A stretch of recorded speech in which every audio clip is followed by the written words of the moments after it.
Ẹ káàárọ̀ gbogbo ilé, ẹ dẹ̀ káàárọ̀ gbogbo ẹ̀yin ènìyàn wa pátá. A dúpẹ́ lọ́wọ́ yín láti gbogbo ibikíbi tí ẹ ti ń fi ojú ayọ̀ wò wá. Inú mi máa dùn gidigidi gan, gẹ́gẹ́ bẹ́ẹ̀ ti mọ̀ wípé èmi ò sí nínú àwọn tí wọ́n wá ń pa irọ́ lórí YouTube or wherever tí ẹ bá ti bá Baba Confirm fídíò pàdé. Mi ò ṣe nítorí pé kí n lè gba owó lọ́wọ́ ẹnikẹ́ni. Bẹ́ẹ̀ ni mi ò béèrè owó lọ́wọ́ ẹnikẹ́ni on this social media. Olúwa ló rán èmi jáde. I continue to say it. I am not an agitator. I am not an activist. Èmi mọ bẹ́ẹ̀ ṣe pé tí bá wá jẹ́ activist yẹn á jẹ́ ti Jésù Kristi ni mo jẹ́. What I am, I am a prophet of God. I am a spiritualist. Number 3, I run a spiritual church and I do spiritual work for people here and in abroad. That is all I can use to identify myself to you or introduce myself to you, everyone that is hearing me. Ẹ jọ̀ọ́ mo bẹ̀ yín, ẹ jọ̀ọ́ ẹ bá wa share fídíò yìí. Bí wọ́n bá mú dání tó wò tó send díẹ̀ síbòmí, àwọn èèyàn ò ní understand ohun tó ń lọ. Èmi ò wá síta láti sọ ọ̀rọ̀ ara o. Gbogbo ohun tí n bá sọ pátá ọ̀rọ̀ ẹ̀mí ni, ohun tó Olúwa sọ ni. Mo sì fẹ́ kí ẹ kíyèsára ẹ̀ pátápátá, ojú kò ní tì yín. Nínú fídíò tí mo ṣe lánàá, ọ̀gbẹ́ni kan pè fídíò tí mo sọ pé bóyá tó ń jí tó ti lọ tó lọ bọ́gùl àwọn Fúlàní tí wọ́n já wọn sílẹ̀ ní Iléṣà ní òru àná tó lọ bọ́gùl Iléṣà. Èèyàn kan pè mí láàárọ̀ inú ní bàbá how sure definitely ẹni tó pè mí yẹn kò mọ̀ mí nìyẹn. Èmi ò ń dédé sọ̀rọ̀, èmi ò ń dédé sọ̀rọ̀ láyé mi. Èmi ò ń dédé sọ̀rọ̀, ṣùgbọ́n ohun tó Olúwa sọ fẹ́mi òun lèmi sọ jáde. Kó lọ confirm ẹ̀ from anywhere. Wàá padà rí pé ní Iléṣà lánàá gbogbo ọ̀pọ̀lọpọ̀ ènìyàn nínú àwọn ọmọ Yorùbá rere inú igbó ni wọ́n lọ sùn nítorí pé àwọn ọmọ Fúlàní wọ́n ti ya wọlé. Now this is my advice immediately. Ó wá dàbí ẹni pé it is an authority. I am giving everyone tó jọmọ Yorùbá ní àṣẹ yìí kíákíá. Ẹ tètè kó gbogbo ọmọ ogun yín jáde síta kí wọ́n dúró sí ìsọ̀rí. Bí ẹ ò bá tiẹ̀ tí ì rí ẹni tó fẹ́ fún yín lówó láti mobilize ohun tẹ́ ń ṣe, ó jẹ́ kí ẹ máa ronú wípé ẹ ní láti protect ẹ̀mí yín o. Ẹ̀yin ojagunjagun tó gbogbo yín sì lẹ́ ń dúró de pé èèyàn kan ní láti sponsor yín kẹ́ tó bọ́ta. Ṣé èmi ráyè gbogbo yẹn? Mi ò ráyè kéèyàn sponsor mi kí n tó máa mójútó ọ̀rọ̀ ayé mi o. Mi ò mójútó gbogbo ọ̀rọ̀ Yorùbá, ó ti ń sú mi. Ọ̀rọ̀ Yorùbá is getting out of hand. I am telling you. Kò dẹ̀ ń ṣe ẹ̀yin náà àwọn tí wọ́n ti ba ayé yín jẹ́ ni. Nígbà tí èèyàn bá ń fún yín ní 500 naira, kẹ́dẹ́bẹ̀ lẹ́nìí kó fún yín 500, kẹ́dẹ́bẹ̀ lọ́la kó fún yín 500, kó ṣe é bẹ̀ fún yín odindi ọdún kan. Now tẹ́ni yẹn bá lóun ò wá ní owó yẹn ní ọdún kejì mọ́, ẹ mọ̀ pé ó ti sọ yín dìdàkudà nìyẹn. Ìkíní, ẹ ti use mọ́ owó tẹ̀ ń gbà yẹn, ẹ ò fẹ́ ṣiṣẹ́ mọ́. Èyí ọmọ Yorùbá original, mo fẹ́ kẹ́ ẹ jọ̀ọ́ kẹ́ máa bá mi fi ọkàn bá ohun gbogbo tí mo fẹ́ sọ nínú fídíò yìí lọ. Ẹ máa rí pé wọn ò ní lè ṣiṣẹ́ mọ́ because wọ́n ti ba ayé wọn jẹ́. Kì í ṣẹjọ́ wọn. Àwọn náà ti fi ara wọn sílẹ̀ fún àwọn olórí burúkú tí wọ́n máa ba ayé wọn jẹ́. Wọ́n ti ba ayé wọn jẹ́. Ara láwọn fún wọn 500, àwọn fún wọn ní 1000, 2000 naira. Wọ́n ti ba ayé wọn jẹ́ nígbà táwọn yẹn ò lágbára owó yẹn mọ́. Now wọn ò lè ṣiṣẹ́ nígbà yẹn. Nígbà táwọn láwọn yẹn ò lágbára owó mọ́, ara wọn ti weak, wọn ò tún lè ṣiṣẹ́ mọ́. Wọ́n wá di useless person. For you to send them message bá ti ń sọ pé ẹ jáde ẹ̀yin ọ̀dọ́, wọ́n á máa require fún àwọn ohun tó máa fi owó sponsor àwọn ní diaspora. Wọ́n á máa require fún. Listen to me. Let us leave kó fi owó sponsor ẹnikẹ́ni. Listen to me. Èmi tí mo dúró yìí náà, I am sponsoring myself. Nínú ogún mi ni mo ṣe sponsor ayé mi. Mo sponsor ayé mi nínú oògùn mi ni. Because of I am looking at my family. Nǹkan kò gbọdọ̀ ṣe wọ́n. Listen to me. Even you, mo bẹ̀ yín gbogbo ẹ̀yin ọ̀dọ́, mo ń bẹ̀ yín. Ẹ̀yin bàbá tógùn yín sì wà lọ́wọ́ yín, mo ń bẹ̀ yín. A ò ní kẹ́ ẹ sọ síta lórí Facebook. Until gbà tí Yorùbá bá ní standard group, tí Yorùbá nation bá ti ní structuring, la tó lè máa sọ ọ̀rọ̀ ogun jáde.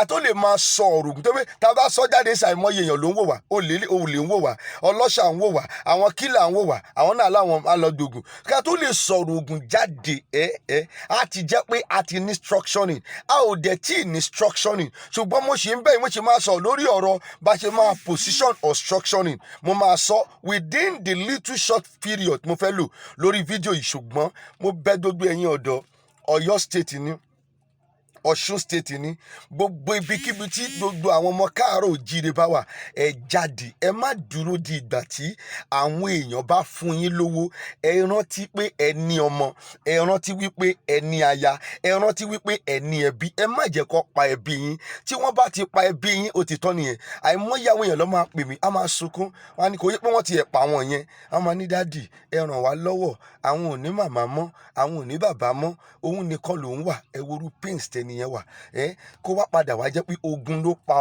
bàbá tiẹ̀ kó tún wá padà jẹ́ pé ogun ló pa ìyá tiẹ̀ ogun ló pa ẹ̀gbọ́n tiẹ̀ ogun ló pa àbúrò pé kò jẹ́ kó dà bẹ́ẹ̀ kó wọ́n nìkan wá dá nìkan wà tèmi ni pé ẹ tètè bọ́ta ẹ lọ dúró sí dodo ibodè pátápátá tí àwa ò bá tiẹ̀ tí ì dé bẹ́ẹ̀ ó yẹ pé ibi táwa wà àwa náà ń try dodo effort wa ń bí tí àwa ò bá tí ì dé bẹ́ẹ̀ dodo ẹ̀yin ọmọ ọ̀dọ́ gidi ẹ jọ̀ọ́ ẹ share fídíò yìí ẹ jẹ́ kó débi tó jẹ́ kó dé dodo ẹ̀yin ọmọ ọ̀dọ́ gidi ẹ jáde kíákíá this video it is for you ẹ bọ́ sí gbogbo ìgbèríko ẹ lọ dúró sí ibodè mo bẹ̀ yín pẹ̀lú spirit Ọlọ́run I am coming out to tell you what is going to happen ẹ má dúró di wòlíì tó ní kẹ́ lọ máa gbàwẹ̀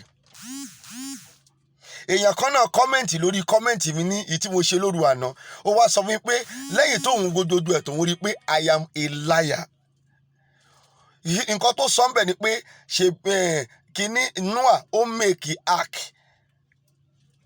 ní Noah make ark listen to me tí Noah bá make ark ṣé Noah yẹn nínú ibi tí mo ti sọ̀rọ̀ ewé àti egbò ni o ló ti sọ ọ̀rọ̀ yẹn o mo wọ́n bèèrè lọ́wọ́ pé tí Noah bá make ark ó fi ń yé wa wípé Noah ní ọgbọ́n fúnra ẹ̀ ó ní ọgbọ́n fúnra ẹ̀ ó wá lọ make ark ó ti gbàgbé kò ka bíbélì wọ́n ti bà yé àwọn èèyàn jẹ́ wọn ò ka bíbélì mọ́ ohun tí pásítọ̀ wọn ń sọ lẹ́nu ni wọ́n ń kà ó ti dàgbé wípé olúwa ló sọ fún Noah pé kó dìde ó máa lọ kan ọkọ̀ kò tún dúró bẹ́ẹ̀ olúwa sọ bí ó ṣe máa kan ọkọ̀ yẹn fún débi window ó sọ sáìsì window ó sọ sáìsì ilẹ̀kùn fún it is beyond ọkọ̀ tí Noah kọ mo mọ̀ pé ó máa dọ́ mo mọ̀ pé orí ẹ̀ ti yí ó máa dọ́ ohun tí mò ń sọ yìí náà ìwọ náà máa gbọ́ ọkọ̀ tí Noah kọ beyond woman in her imagination Ọlọ́run ló sọ fún Noah pé báyìí ni kò ṣe kankan Noah does not have the sense to do it torí ẹ̀ ló ṣe pé mo reply yẹ nínú message tó send torí kò sí tí n bá ti rí ẹni tó demand reply mo máa sọ lẹ́sẹ̀kẹsẹ̀ mi kì í ṣe wòlíì tó ń silent o bó o bá sọ̀rọ̀ játijàti màá sọ̀rọ̀ játijàti pẹ̀lú ẹ that is me I don't care who you are you getting me so mo bẹ̀ dodo ẹ̀yin ọ̀dọ́ nílé lóko mo bẹ̀ yín ní dodo 36 ní dodo state tí dodo Yorùbá wà ẹ tètè ẹ jáde síta ìyẹn lèmi fẹ́ sọ nínú fídíò yìí ẹ lọ ṣọ́ gbogbo ibodè yín bí ọlọ́pàá bá láwọn ò bá yín ṣọ́ ibodè nítorí pé ọlọ́pàá ń da ọ́dà láti federal ni federal tó dẹ̀ ń sọ fún yẹn ó ti sọ pé wọn ò gbọ́dọ̀ fọwọ́ kan Fúlàní wọn ò gbọ́dọ̀ fọwọ́ kan Haúsá bẹ́ẹ̀ bá mú Haúsá dọ́dọ̀ wọn náà ó máa jù sílẹ̀ kó máa lọ ni ẹ̀yin ẹ protect ara yín the same thing àwọn àmì ọ́dà federal ni wọ́n ń gbà lọ́dọ̀ Buhari ẹ tètè protect ara yín kíákíá ẹ lọ wá bẹ ṣe máa ṣe tí gbogbo àgbègbè yín tó máa fi ní security ó mọ̀ pé tí wọ́n bá ti mọ̀ pé yín náà ti wà àtàlát wọn ò ní ṣeré burúkú wá síbẹ̀ because they know that you were àtàlát ohun tí mo fẹ́ sọ nínú fídíò yìí nìyẹn ẹ tètè kẹ́ jára yín ẹ̀yin ọ̀dọ́ ẹ jára yín kíákíá ẹ má jẹ́ kí àwọn pásítọ̀ olórí burúkú tí wọ́n jẹ́ kí bàbá yín dí oògùn lọ sọ́run lẹ́kọ̀ọ́ pé bàbá yín ò fẹ́ fún yín ní oògùn nígbà tí pásítọ̀ ti preach fún yín tó ti da orí yín rú pé kí ẹ má fọwọ́ kun oògùn dádì yín ó ti sọ dádì yín di ọ̀tá yín bó jẹ́ pé màmá yín náà dẹ̀ lólógùn nígbà yẹn ni pásítọ̀ tí ojókòó tẹ́tọ́ ń lọ sí ṣọ́ọ̀ṣì ẹ̀ ó ti sọ mọ́mì yín di ọ̀tá yín nítorí pé mọ́mì yín jẹ́ ológùn ṣó ń gẹ́tì mi ó ti sọ di ọ̀tá yín. So therefore mo bẹ̀ yín pẹ̀lú ìyọ́nú Ọlọ́run. At the end of the day, ṣé màmá tí wọ́n sọ di ọ̀tá tó jẹ́ olóògùn yẹn, ṣé bàbá tó sọ di ọ̀tá, ó mọ̀ pé àwọn àgbàlagbà ayé àtijọ́ ọkàn wọn le gidigidi gan, ó yàtọ̀ sí tiwa. Tó bá ti sọ pé nǹkan báyìí làwọn máa ṣe, wọn ò ní yí padà, àwa sì lè yí nǹkan padà. Ṣùgbọ́n àwọn àgbàlagbà ayé àtijọ́ mi, Ọlọ́run ṣe dá wọn, ọ̀rọ̀ ó yàtọ̀ sí ọ̀dọ̀ wa pátápátá. So therefore, ìgbà tí ó ti pè yẹ́ ẹ lólógùn, tó ti pè bàbá ẹ lólógùn, tó ti mú wọn lájẹ́ àti oṣó, ṣó lérò pé oògùn tó wà lọ́wọ́ wọn yẹn táwa nílò nísinsìnyí láti ja ogun tó jẹ́ ká jà báyìí, ṣó lè pé wọn ò ní gbé lọ, wọ́n ti gbé lọ. Pásítọ̀ yín ló fà, mo ń sọ bó ṣe máa tẹnu mọ́. Àwọn pásítọ̀ olórí burúkú yín ló fà, àwọn Pentecostal pásítọ̀ yín yẹn ló fà, àwọn Adébóyè, àwọn Kúmúyì, àwọn Olúkọ̀yà, àwọn pásítọ̀ Chris Oyakilome, irú TV Joshua tó kú tẹ́tẹ́ lérò pé ó lọ sọ́run, kò lọ sọ́run. Sí ẹ̀ sì máa jáde, ọ̀pọ̀lọpọ̀ nípa ohun tó ti ṣe sì máa jáde. I am telling you. Ọ̀pẹ́ pé mo ti sọ tẹ́lẹ̀ nínú fídíò mi níjọ́ Sunday tó kọjá wípé Olúwa sọ wípé sẹ́ ọ̀pọ̀lọpọ̀ ẹ̀sìn ẹ̀ sì máa jáde. Rí wìrìwìrì a ò tí ì débi kankan, ṣùgbọ́n ibẹ̀ kọ́ ni mò ń lọ. Àwọn Chris Oyakilome, àwọn lọ́ba ayé yín jẹ́. Àwọn Chris Okafor, Jeremiah Ọmọ́tó, Apostle Sulaiman, àwọn igi ńlá tó wà l'Àbújá, àwọn ọmọ olè, àwọn olórí burúkú lọ́ba ayé yín jẹ́ o. Ṣé ń gbọ́ mi? Kò sí bí ẹ ṣe fẹ́ ṣe. Ẹ lọ béèrè lọ́wọ́ Israel tó bá ti dìgbà ogun wọn padà sí. Ó gbọ́dọ̀ they must go back sí àwọn ohun tí ẹ pé wọ́n kọ́kọ́ máa lọ ń ṣe kí wọ́n tó lọ ja ogun ni. Wọ́n ti bá gbogbo ẹ̀jẹ̀ mọ́ yín lọ́wọ́, wọ́n ti parun. Àwọn tó dẹ̀ ní ogun ti gbé ogun lọ, àìmọye ogun. Àdó kan wà tá a bá ṣí báyìí, ẹ̀dẹ̀ máa rí oyin á máa ta àwọn èèyàn. Àwọn bàbá yẹn ti gbé ogun yẹn lọ.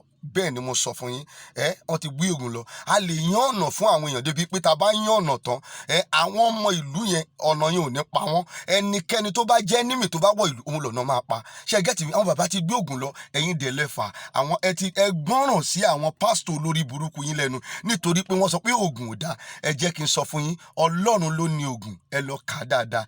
Genesis 1, I remain on it, 21 to 31. Ó sọ pé òun fún wa fún ká máa lò ní. Ẹ ṣé gan ni, ẹ tètè share fídíò yìí. Ẹ má jẹ́ ó dúró rárá o. Ẹ share. Èmi ti yín tòótọ́, Baba Confirm JP.